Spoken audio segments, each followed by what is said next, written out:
you ready for some improv? Alright, like I said, later this evening we're going to be singing the Zippingtons and Lavender Lotus, but coming up first, we have got a fantastic special guest team all the way from the South Bay, which is currently where we are at. So, y'all, yeah, you guys had it easy. To introduce the team, please welcome to the stage, Brian Weir. Alright, yes, as Richard said, we are South Bay Unscripted, and I want to bring them all out. So, Rick, you want to come out here? And Sean, Chris, Katrina, Ian, and Neil. Yeah. All right, so we are super excited to be here. We are ready to kick this thing off. It's going to be a great night of improv. Let's give Richard another round. All right, so we are a long-form group, and we are going to be doing a format called the Armando tonight. Are people familiar with the Armando? No. No, okay. So, what happens there, as Richard said, hey, you know, you guys are on the hook for a lot of suggestions and everything. We're going to change things up. I only need one suggestion from you guys tonight. What? Exactly. Just one. We're going to get one suggestion, just a one-word suggestion, and then that is going to inspire one of these folks to come out and do about a 2 to 3 minute true life monologue. From that, this team, we're going to come out and do scenes. Now, we're not going to reenact everything that's talked about in that monologue. We're going to take ideas and themes and behaviors, and we're going to come out and do some fun scenes. Maybe that'll inspire another monologue, do some more fun scenes, and we're just going to have a whole lot of fun up here. Does that sound good? Yeah! So as I said, to kick this all off, I need a one-word suggestion. Socks. Socks is the first thing that I heard. So socks, you were really quick on that one. You just said socks. Where did that come from? I was thinking of a missing sock from a dryer that I'm looking for. That missing socks. Did you have a lot of like orphan socks at home just sitting there? Just one. Just one, and it's just really grating on you. All right. Well, socks is the inspirational word. Socks it is.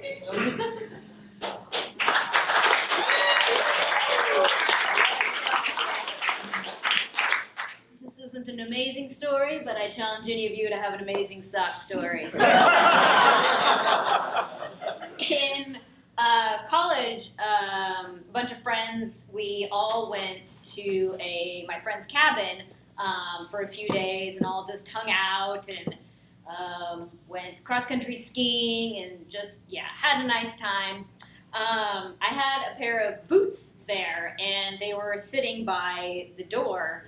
And at one point, when one of the girls, Carly, was cooking, some onion flew off the counter and went into my boot. But I had another pair of shoes there, so I didn't even notice this. And I brought my shoes home, and once I got back to my parents' house, I was like, what the hell? And I was like, oh my God, there's onion in my shoe. And I had to go back to college. I had to fly back from my parents' house there, and I'm like, oh gosh. Okay, so I'm going to put this boot outside, and hopefully it airs out before I have to take it back and wear it at college. It's cold and rainy and snowy. And so I put it outside, and of course when I go off to college, I forget my boot. So I get back to college, and I have one boot. Oh, dang it. So I'm like, oh my gosh, Mom, Dad, can you please like ship this back to me as soon as possible? And my dad, who is a smart ass and works for the Postal Service, is like, sure, honey, no problem. And so he mails it to me in this box, and it gets to me in my dorm, and written on it in huge letters, it says, Katrina Stinky Shoe Straw on it. And the guy in the dorm's like, here's your package. I'm like, awesome. So that is my sock story.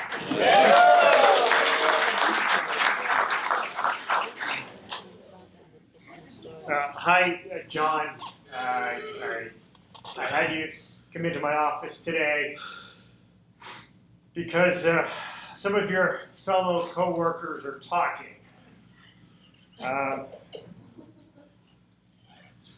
It's about the food you keep in your shoes.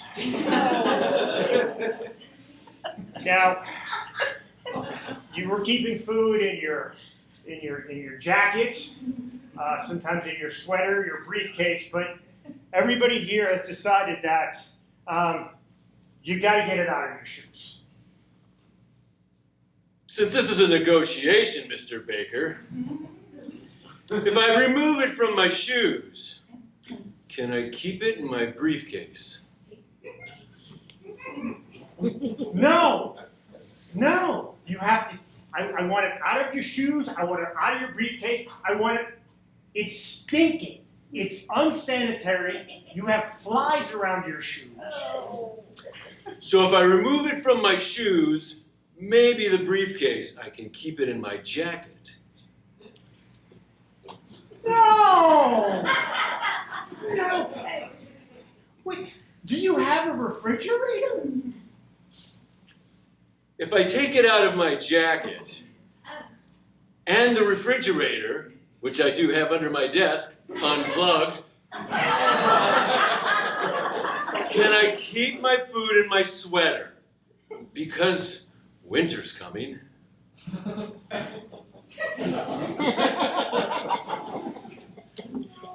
Okay, let's table this just for now. You know, maybe we can talk about your other issues that we've had to discuss. Your monthly reports aren't quite. You have food under your armpits now, right? Don't you? Well, of course, because I'm not allowed a microwave. I gotta cook it somehow.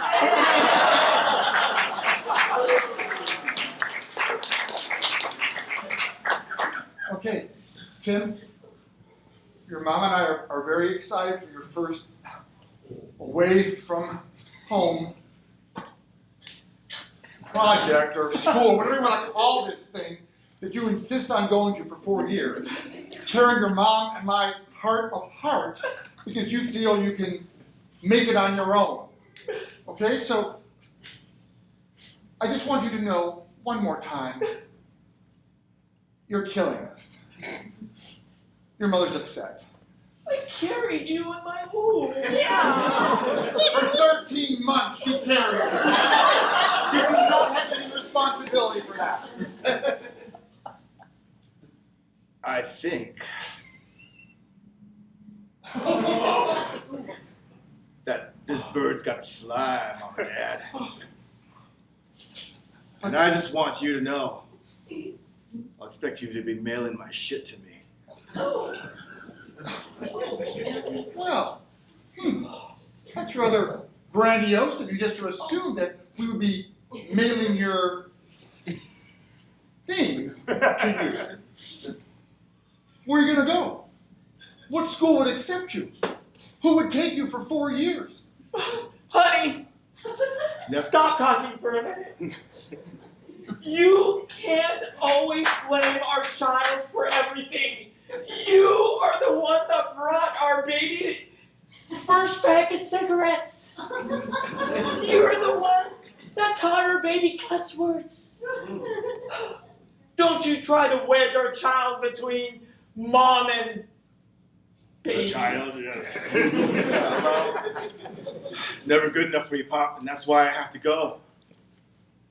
Well, the cigarettes is fine. Everybody smokes nowadays. They're filters. They got a filter on the end of them. It's okay. And the swearing, Mama. shit, I don't know where you picked that up from. Mama, I love you, but a parental couple is 2 people, and half of this is killing me. I would say it was only you, so divorce Dad. Oh. I have the papers right here.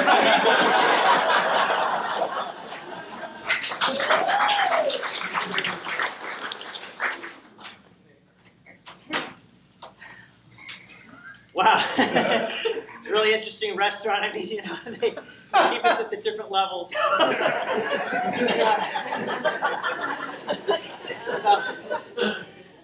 I gotta say, I guess this is all you can afford. I guess this first date isn't going off very well, is it? Well, we don't have any food yet. No, I don't have the waiter. Yeah, sorry. You took your date to a cheap restaurant, so you get leftover water. Here's a water for you, here's a water for you. Sorry about the lipstick stains. Oh, God. And the floaties. Yeah. There's my water. All right, this is not going well at all. You know, I've got a real good story about socks. Would you like to hear it? I'm not doing anything else.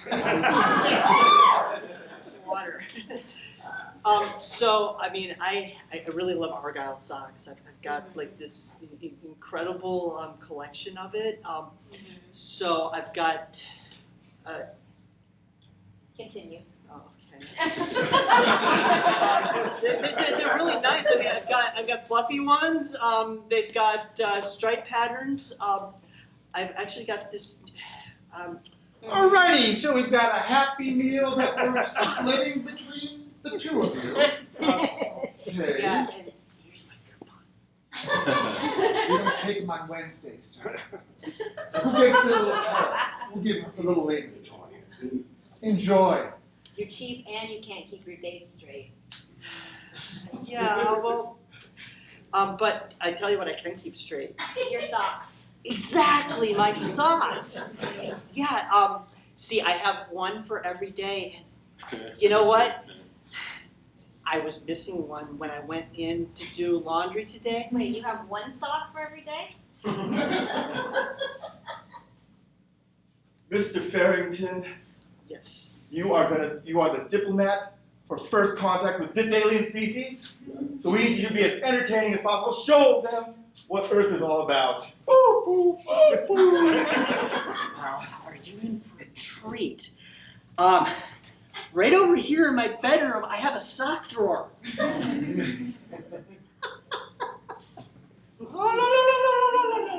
Argyle. Do you want to try it on? Here. I think it probably goes on your nose, doesn't it? All right. It's killing us.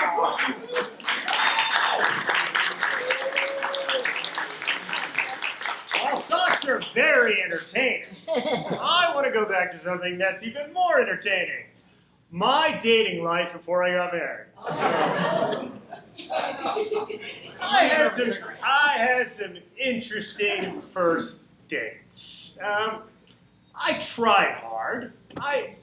With first dates, I would try very hard. I would be prepared, but I would try really hard not to look like I got prepared. And during a date, a first date, I'd always be like, you know what? It's going okay, but don't get too excited about it. So I had this one date with this girl. She was pretty.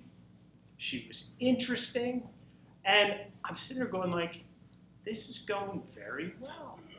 This is going. And then after the date, where her name is Caroline, where I drive her to her apartment, which was a very nice part of town. I walk her to her front door, and we're having just a very nice conversation. And I said, you know what? I think we had a great time. And she was like, you know what? I did have a really good time. But unfortunately, I'm leaving the country tomorrow. This is true. I'm going to Asia tomorrow for my job. And I just wanted to make sure that you're aware of that. But she said, I had a really great time. And so I left, and I was like, okay, I had a good time with Caroline. I was excited about it. We had gone to Mangiamo's in Manhattan Beach. I was like, that was really nice. Unfortunately, 2 days later, I was in a bar in Manhattan Beach, and Caroline was there. So in my passive aggressive way, all I could do was walk up to her and I was like, oh, missed your flight, did you, bitch?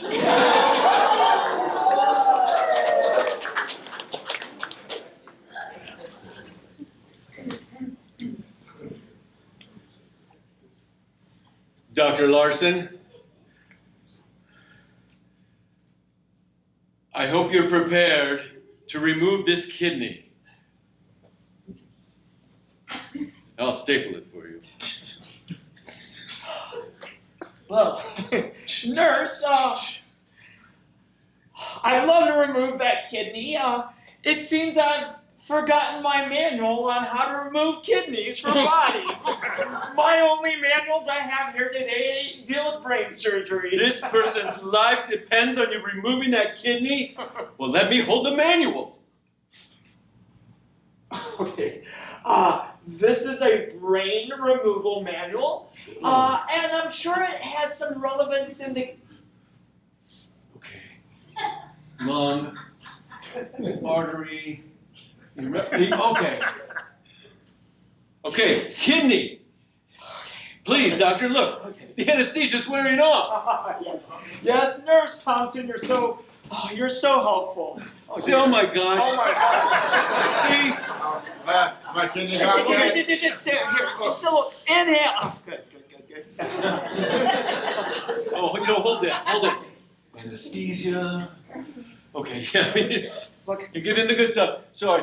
Down. Yeah, okay. Okay, good. No, you're good. You're good, okay. Look, nurse, let me lay it down to you.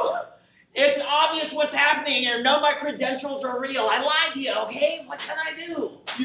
You lied to me. Yes, I'm sorry. I printed up a certificate. Harvard Med School. Big deal. Can we just move on? Well, no, because yes, we can. You know what? Yes, we can. Listen. Let me staple remover. Sew that back up. Let me get the manual on sutures. Oh, that'd be great. Wait, you're the doctor. You should be doing this. Okay, I'll try.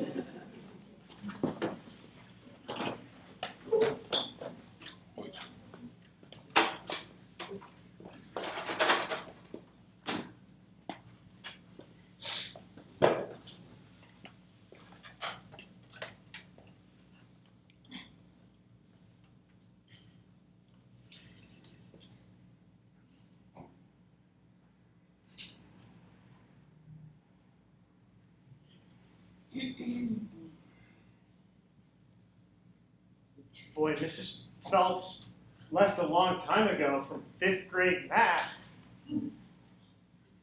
Think she's going to be back? Said she was going to the bathroom. I would hope that it would take 3 hours. 3 hours.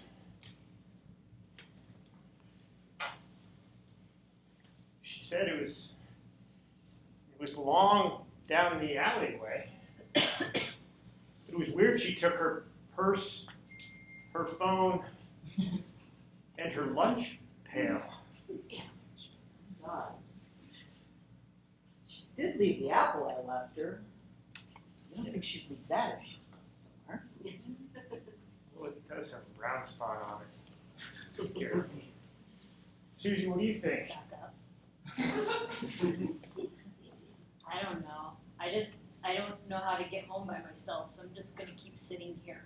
It's kind of dark out now, too, isn't it?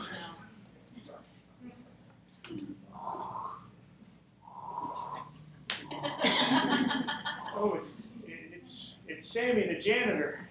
Hi, Sammy. Oh, hey, kids. Hey, what are you doing here?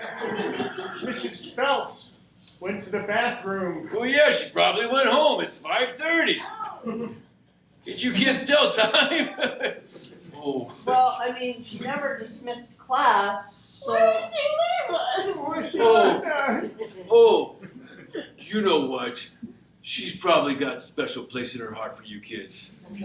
She wants to teach you how to earn a living. You know what, Susie? Here. I don't like the sound of this. No, look, we've got all of us education professionals have your best interest at heart. So here, stand up here. See, this is called a mop. Yeah, so here. I better take some notes. Yeah, oh, that's a good Yeah, I'll idea. take Here, notes there you too. go. There you go. Now, here, Really? look. I can do it. You know what? You can do anything if you set your heart to it. Should we?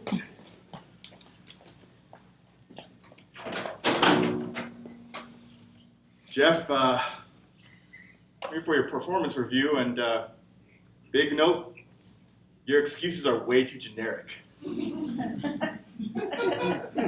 I can't come in, I got a thing.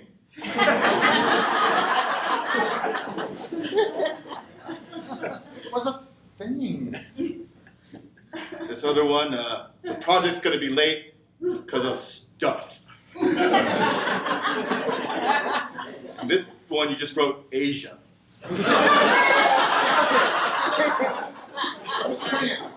Those are all very good excuses. They're very good, legitimate explanations to why perhaps my performance here hasn't been as stellar as you would like. Look. List of complaints about you. He's good at his job, but I don't know what the hell he's talking about. He uses thingamajig and whatchamacallit regularly. Those are good words to use. Thingamabob. Yep. Okay, That one just says thingamabob, so not gonna lie, gonna fire that guy too. There's not one good comment in there. There's a lot of good ones, but they're always mixed in with a vague word that means nothing. And you can. Neil. Reporting to you live from Asia News, I'm Mr. Lin Su. There is a new movement in the continent of Asia called Stop Blaming It on Asia. Here with me live is the founder of that movement, Mr. Chong Li. Mr. Chong Li, can you please explain to us what is this movement, Stop Blaming It on Asia, all about? Hello, everybody. We just want to put it out there that you can stop blaming things on Asia. It's a very big continent, and there's a lot of things to blame on us, but not everything. And when you say you're going to move to somewhere, a little specificity will help your lives a lot better. And we'll stop disgracing the entirety of a continent. You could go to Zanzibar. Oh, how awesome does that sound? Mr. Lee, if we were to go to China, would that still also be in Asia? That would be in Asia, and it would help you and your lives become more believable. Wow. I'm just saying, stop blaming Asia. Tom Lee reporting, and sending it back to you, Tom. What do you mean he didn't buy the whole Asia thing? I tried every excuse, so I waited to the end, and then I used Asia, like in practice. He didn't buy it at all. Crap. He's too smart. Yeah. You know what? I've got it. We'll blame it on Zanzibar! What do you think, huh? No one even knows what Zanzibar is Exactly. or where it is. I don't even think it's a real country. No, I think it was in a movie with Bob Hope, I think, and Bing Crosby. Right. And Dorothy Lamour, yes. There's never been a Zanzibar actually anywhere. So we'll just say I shipped it to Zanzibar, and I haven't heard back. I shipped all the papers to Zanzibar, and we're waiting to get a reply from them. Could go that route, but that's a little specific. I mean, we shipped it to Zanzibar. We ship some stuff around the country towards a place near We use Zanzibar? some kind of vehicle. Right, be very Force big. it to- We don't know the vehicle. It was something. It moved. That's all we can tell them. All right, Okay. that's it. He'll buy it.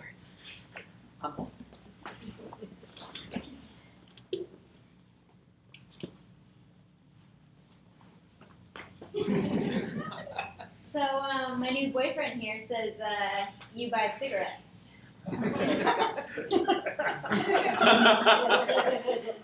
Well, I have been known to purchase a packet or two of menthol. Your parents are so cool. Can you give me a fifth, too? Honey, they really look good You could buy together. my love back. Buy my love. Totes for sale. Fine, here you go. Drink up, kids, drink up. Mazel tov.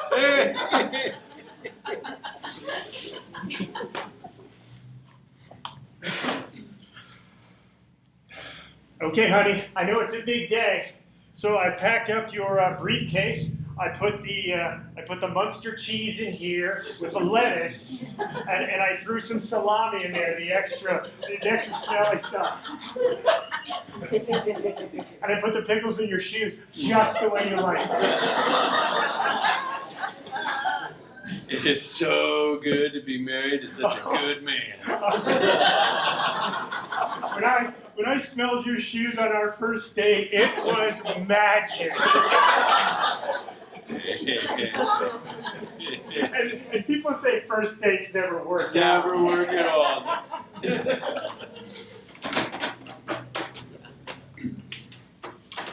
Well, then there's these pink ones, and they have the little fluff balls attached. And I've got these others with little balls on top, and oh, they are It's so 11 o'clock. We've closed up the restaurant. We've mopped everything. We're no longer open. Are you single?